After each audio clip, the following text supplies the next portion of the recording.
स्वागत है बच्चों आप सबका एक बार फिर से हमारे चैनल प्रयोग क्लासेस पे।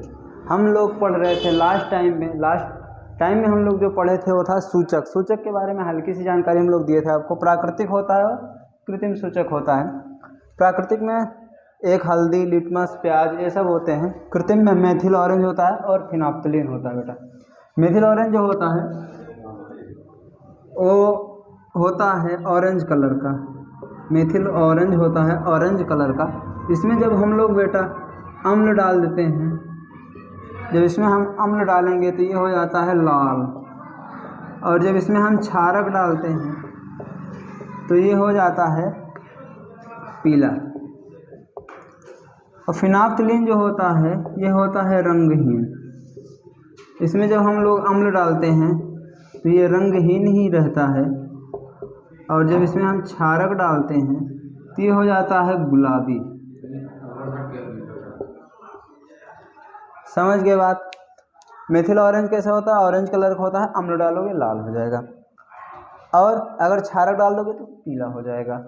फिनोप्थलीन होता है रंगहीन बेटा। अम्ल डालोगे तो रंगहीन ही रहेगा, क्षारक डाल दोगे तो गुलाबी हो जाएगा। ये बातें हम लोग समझ चुके थे। प्राकृतिक सूचक में हल्दी, लिटमस और प्याज था, ये लिख पाए हम लोग। ठीक है, तो आगे चलते हैं हम लोग। जो हमको पढ़ना है वो है अम्ल और क्षार के भौतिक गुण। अम्ल और क्षार के भौतिक गुण हेडिंग डाल दो।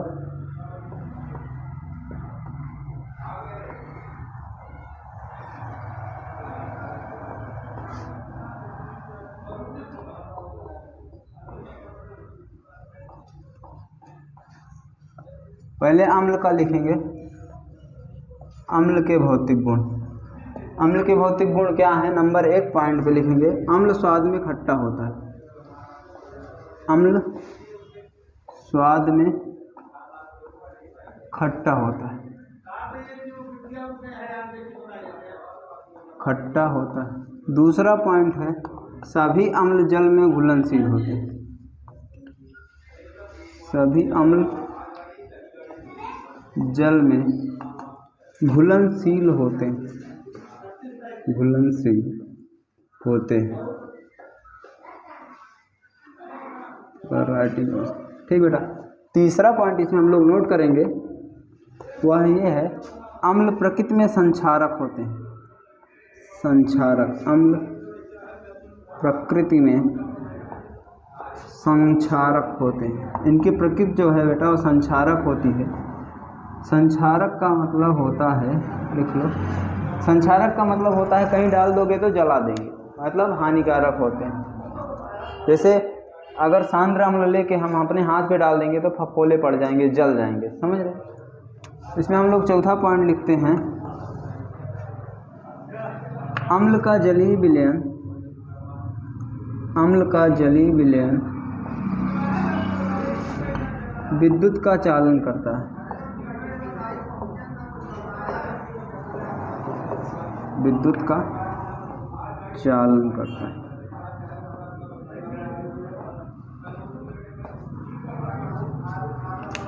देख पा रहे हो यहाँ पे अम्ल स्वाद में खट्टा होता है, सभी अम्ल जल में घुलनशील होते हैं, अम्ल प्रकृति में संक्षारक होते हैं, अम्ल का जलीय विलयन विद्युत का चालन करता है। ये अम्ल के भौतिक गुण। नोट करो, आगे चलते हैं।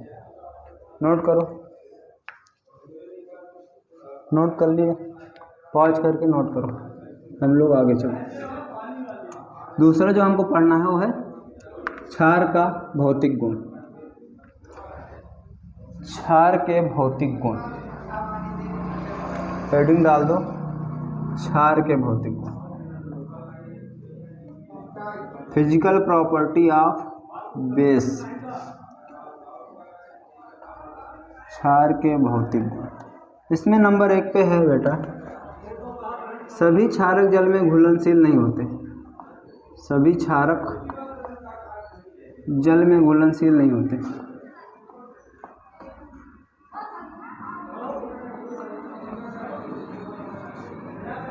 नहीं होते,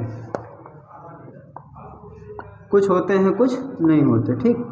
दूसरा पॉइंट, क्षारक स्पर्श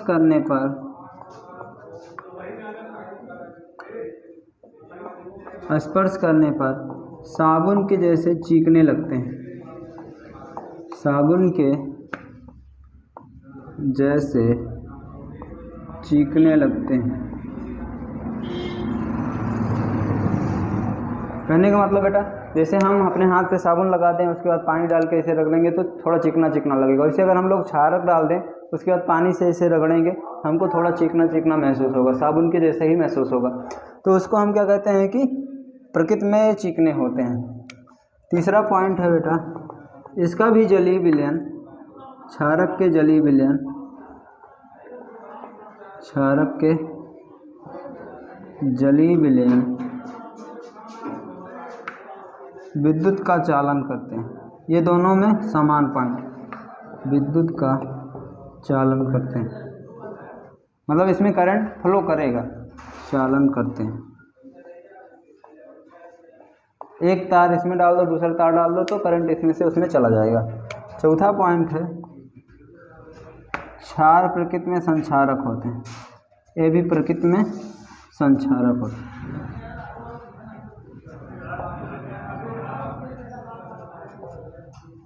संक्षारक होते हैं। एक और पॉइंट है, इसमें नोट कर लो, पांचवा पॉइंट, कि स्वाद में कड़वे होते हैं। ये क्षारक स्वाद में कड़वे होते हैं, कड़वे होते हैं। इतना पॉइंट समझ में आया? पहला पॉइंट क्या लिखे? सभी क्षारक जल में घुलनशील नहीं होते, सभी नहीं घुलनशील होते, कुछ घुलनशील होते हैं, कुछ घुलनशील नहीं होते हैं। ये बात हम नोट में अभी लिखेंगे तो अच्छे से समझ जाएंगे। क्षारक स्पर्श करने पर साबुन जैसे चीकने लगते हैं। क्षारक को जब आप स्पर्श करोगे साबुन जैसे लगेंगे। क्षारक का जलीय विलयन जो होता है वो विद्युत का चालन करता है, मतलब वो विद्युत का सुचालक होता है। क्षार प्रकृति में संक्षारक होते हैं और स्वाद में कड़वे होते हैं। अम्ल खट्टा था, ये कैसा है? कड़वा है, बिटर। नोट करो इसको, आगे चलते नोट करो, पांचों पॉइंट नोट कर लिए सभी लोग? चलो अगला पॉइंट हम लोग पढ़ते हैं। अभी मैंने आप लोगों को बताया कि सभी क्षारक जल में घुलनशील नहीं होते। इसका मतलब कुछ क्षारक होते हैं जो जल में घुलनशील होते हैं। तो नोट डाल दो यहाँ पे, सभी क्षारक जल में घुलनशील नहीं होते। सभी क्षारक जल में घुलनशील नहीं होते।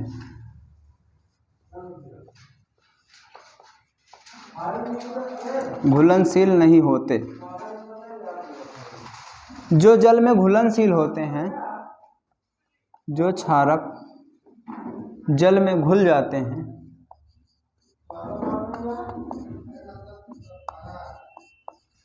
जल में घुल जाते हैं, उन्हें हम क्षार कहते हैं। उन्हें हम क्षार कहते हैं,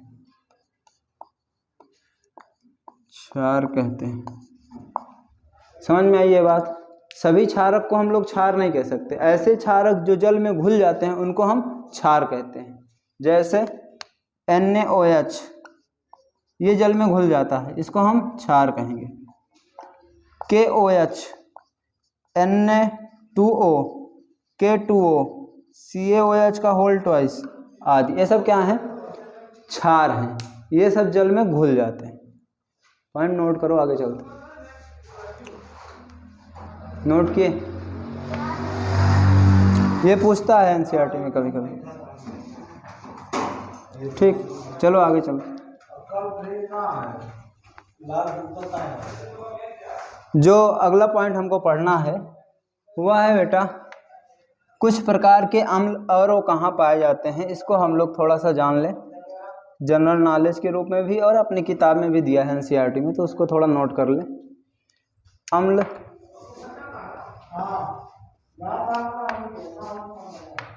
स्रोत, कुछ अम्ल कहाँ पाए जाते हैं उनके स्रोत को हम लिखेंगे। जैसे हमारे पास है लैक्टिक अम्ल, लैक्टिक अम्ल यह पाया जाता है बेटा दही में, दही में। जैसे हमारे पास है ऑक्जेलिक अम्ल,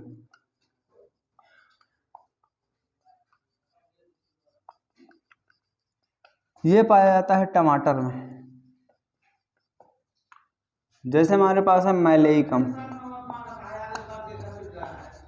मैलेइक अम्ल ये पाया जाता है सेब में। जैसे हमारे पास है फार्मिक अम्ल, फार्मिक अम्ल, फार्मिक अम्ल का मतलब SCOOH, ये सूत्र है इसका। ये कहाँ पाया जाता है? डंक में, चींटी के डंक में, मधुमक्खी के डंक में, दतैया के डंक में और बिच्छू के डंक में भी। और अगला है एसिटिक अम्ल। एसिटिक अम्ल पाया जाता है, एसिटिक अम्ल पाया जाता है सिरका में, विनेगर, सिरके में एसिटिक अम्ल पाया जाता है। और हम कौन सा लिख सकते हैं? टमाटर में जैसे पाया जाता है ऑक्जेलिक अम्ल, सिट्रिक अम्ल एक होता है, सिट्रिक अम्ल पाया जाता है संतरे में, नींबू और संतरे में। ये कुछ महत्वपूर्ण अम्ल हैं जो हमको याद रखना है। ये आपको दोनों जगह काम आएंगे, आपके बुक में भी है और जनरल नॉलेज में भी है। नोट कर लो, इसको याद रखो। परीक्षा में बहुत कम पूछा जाता है, एक आध क्वेश्चन पूछता है इसमें से। जैसे SCOOH पूछ लेता है। फार्मिक अम्ल कहाँ पाया जाता है? तो डंक में पाया जाता है। जब कोई बिच्छू उच्छू काटती है तो डंक से उसके फार्मिक अम्ल निकलता है, लेकिन जब वो काटती है तो फार्मिक अम्ल नहीं निकलता, फिर कुछ और निकलता है। वो समझ रहे हो ना?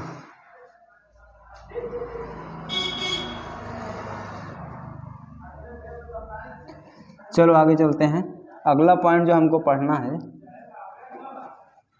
वो है अम्ल और क्षार के रासायनिक गुणधर्म। अभी तक हम लोग क्या पढ़ चुके हैं? अम्ल के बारे में पढ़े, क्षार के बारे में पढ़े, सूचक के बारे में पढ़े, उसके बाद अम्ल और क्षार के भौतिक गुण पढ़े और कुछ अम्ल तथा उनके स्रोत के बारे में पढ़े। अब हम लोग पढ़ेंगे अम्ल और क्षारक के रासायनिक गुण। अम्ल और क्षारक के रासायनिक गुण, हेडिंग डाल दो बेटा, अम्ल और क्षारक के रासायनिक गुण।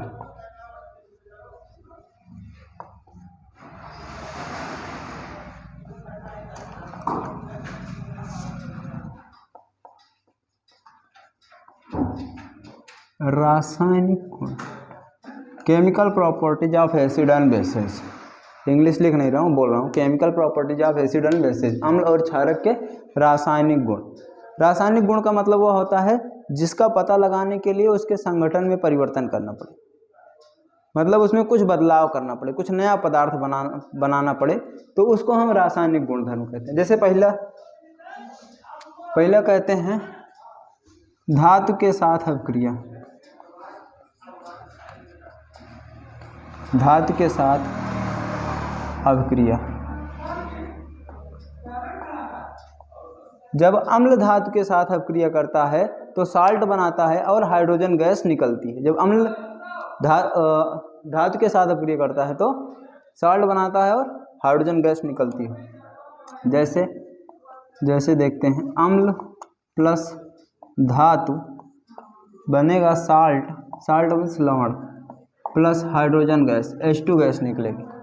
ये गैस है, बाहर निकल जाएगी। ठीक, एक उदाहरण ले लेते हैं। जैसे HCl है, सोडियम धातु ले लिए तो बन गया NaCl प्लस H2।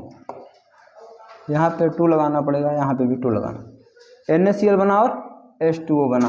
ये बात समझ में आई? अम्ल धातु के साथ क्रिया करके साल्ट बनाया और हाइड्रोजन गैस दी, यह है साल्ट। जहाँ धनायन और ऋणायन होते हैं उसको हम साल्ट बोलते हैं। आगे इसकी परिभाषा अच्छे से हम लोग समझेंगे। अभी के लिए याद रखो, जब कोई धातु अधातु आयन उपस्थित होते हैं तो उसको हम साल्ट बोलते हैं।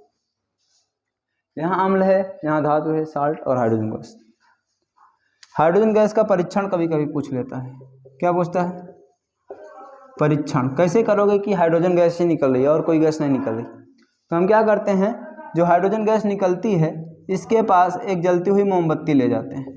जब जो जलती हुई मोमबत्ती ले जाते हैं तो फट फट की आवाज़ आती है, पॉप करके साउंड आता है। इस फट फट की आवाज़ से हमें पता चलता है कि गैस हाइड्रोजन है। यह आवाज़ इसलिए आती है क्योंकि जो हाइड्रोजन गैस होती है वो बहुत ज्वलनशील होती है और जब उसको आग के पास ले जाते हो तो अचानक वो विस्फोट कर जाती है, जिससे हमको फट फट की आवाज़ दिखाई देती है। तो हम बता देते हैं कि इसमें हाइड्रोजन गैस निकल रही है। ये क्वेश्चन कभी कभी पूछ लेता है, तो नोट कर लो। कैसे परीक्षण करोगे? जलती हुई मोमबत्ती को निकलती हुई गैस के पास ले जाएंगे, पॉप करके साउंड आएगा तो हम बोलेंगे कि हाइड्रोजन गैस निकल रही है। ये बात समझ में आई? नोट कर लो। और उदाहरण चाहता है इसमें तो नोट कर सकते हैं हम लोग। जैसे हमारे पास है H2SO4, जब हम इसमें मैग्नीशियम धातु से क्रिया कराते हैं तो बन जाता है MgSO4 प्लस हाइड्रोजन गैस। यहाँ पे भी हाइड्रोजन गैस बन रही है और मैग्नीशियम सल्फेट है। मैग्नीशियम सल्फेट साल्ट है, ये अम्ल है, ये धातु है। अम्ल धातु के साथ क्रिया करके मैग्नीशियम साल्ट बनाइए और हाइड्रोजन गैस निकली। नोट करो, आगे चलते। नोट कर लिए? पॉज करके नोट करो।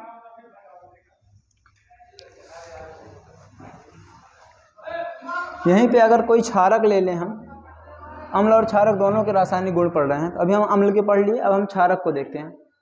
अगर क्षारक ले लें तो क्षारक भी धातु के साथ अपक्रिया करके साल्ट बनाता है और हाइड्रोजन गैस देता है।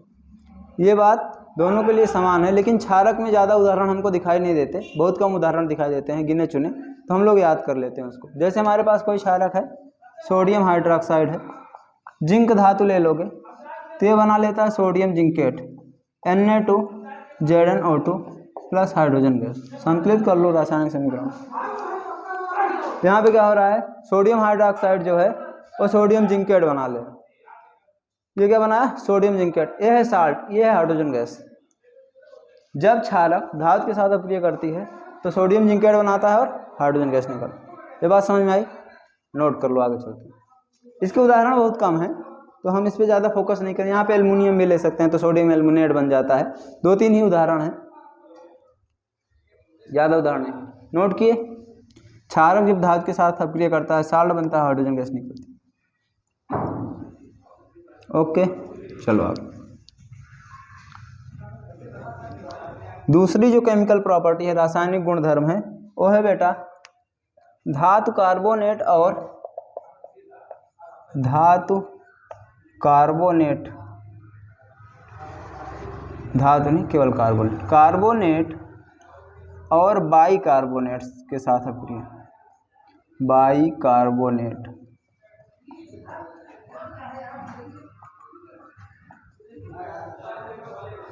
कार्बोनेट और बाइकार्बोनेट के साथ हम जब अपक्रिया कराते हैं तो क्या बनता है? तो जब अम्ल धातु कार्बोनेट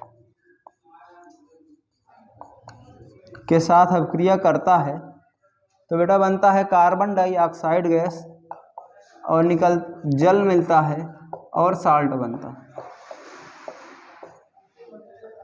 ये याद करना जरूरी है क्योंकि परीक्षा में पूछता है। कार्बोनेट या बाइकार्बोनेट मतलब धातु बाइकार्बोनेट होंगे, उनके साथ जब अम्ल की अपक्रिया कराएंगे तो बनेगा कार्बन डाइऑक्साइड, जल और अम्ल। क्या बनेगा? कार्बन डाइऑक्साइड, जल और साल्ट। एक उदाहरण देख लो इसमें। जैसे हमारे पास है HCl और कोई ले लिया मैं सोडियम कार्बोनेट, Na2CO3। ये क्या है? Sodium carbonate. जब इसकी अपक्रिया कराओगे तो CO2 बनेगा, H2O बनेगा और NaCl बनेगा। आँख मूंद के लिखना है, रिएक्शन ऐसे ही होती है। यहाँ पे 2 है तो लगा दो 2, यहाँ पे 2 है तो लगा दो 2। समझ गए बात? अम्ल जब धातु कार्बोनेट के साथ अपक्रिया करता है तो कार्बन डाइऑक्साइड, जल और साल्ट बनता है। ये नोट कर लो। नोट किए? नोट हो गया है बच्चों? नोट कर लो। यहाँ तक हम लोग कवर किए हैं इस वीडियो में। अगले वीडियो में हम मिलेंगे बचे हुए रासायनिक गुण, pH और साल्ट के कुछ निर्माण के साथ।